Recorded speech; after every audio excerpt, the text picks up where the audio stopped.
Hey guys, what's up? It's Culture Detective here, investigating your favorite movies, and today I'm going to be doing a movie review on a film I watched a couple of days ago at the AFI Film Festival at the Chinese Theater, and this film is The Testament of Anne Lee, written and directed by Mona Fastfold. So yeah, this film premiered at Venice Film Festival, and I was lucky enough to catch it at the AFI Film Festival because I live in LA, and when you live in LA, a lot of films play early, which is, this is probably the one of the few cities in the world where you could do that. So there's that. But yeah, it's so early that we don't even have a trailer yet. For some strange reason, there is no trailer for The Testament of Anne Lee yet. All we have are like teaser posters.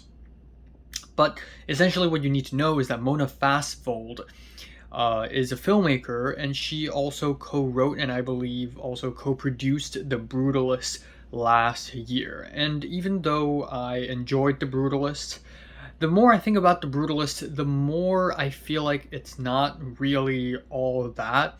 Mainly because I feel like The Brutalist overwhelms you with its scale, with its runtime. It makes you feel like it's some big, grand achievement.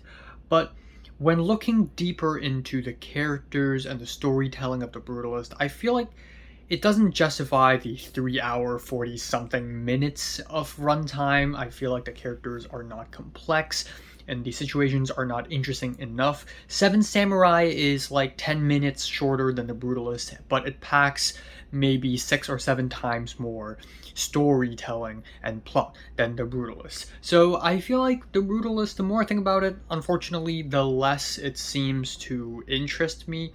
And going into Anne Lee, I also had similar apprehensions. I thought that maybe Anne Lee would be all fancy schmancy and not a lot of story. And yeah, my suspicions were slightly confirmed after watching this film.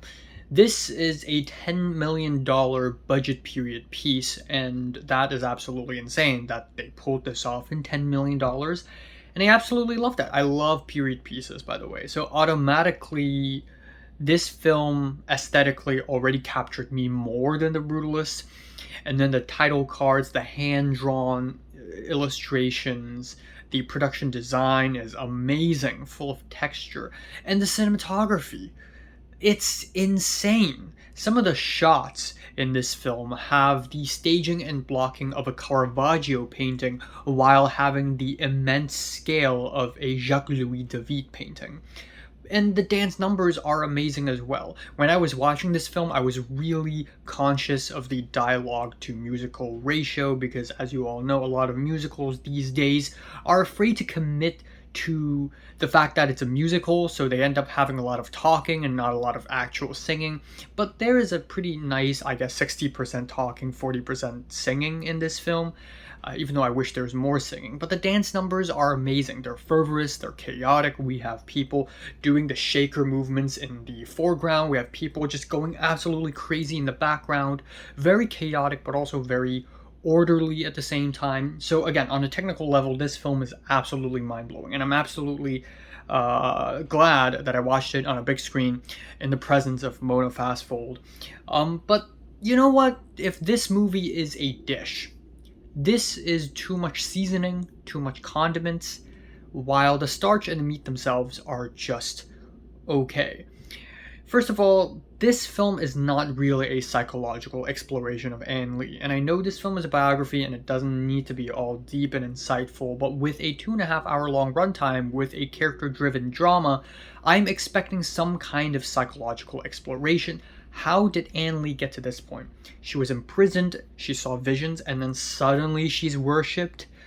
Where's the progression? Where's her struggle? I can't really see that. I just see things being thrown at her face, the challenges she faces, but how does that deepen her faith? How does she face those challenges? I feel like I don't really see enough of that. Another friend of mine who watched it with me was like, I wish this was more like First Reformed, but unfortunately this is not First Reformed. There's also not a lot of theological exploration as well, which is kind of disappointing. I am minoring in religious studies, if you didn't know this, and I was quite interested going into the film. I was really looking at the theology of the film, the Shakers, how they're semi-influenced by the Quakers, and the Quakers being split from the Church of England, and then at the same time it kind of coincided with after the First Great Awakening and before the Second Great Awakening. So you have a lot of Methodism going on, you have the Baptists, and how that all kind of ties together, how they clash with each other, and also concepts of hard labor and community and personalized emotional sermons, these characteristics that defined American Christianity to this day. So yeah, not a lot of theological content for me. And also, Lewis Pullman cannot sing for the life of him. He sounds like he's out of breath constantly. Amanda Seyfried, great, fantastic. But Lewis Pullman cannot sing for the life of him. And I just wish the film is more faithful. I wish the film would convince me to be a Shaker for 2.5 hours. I want the film to make me believe just for the runtime of it.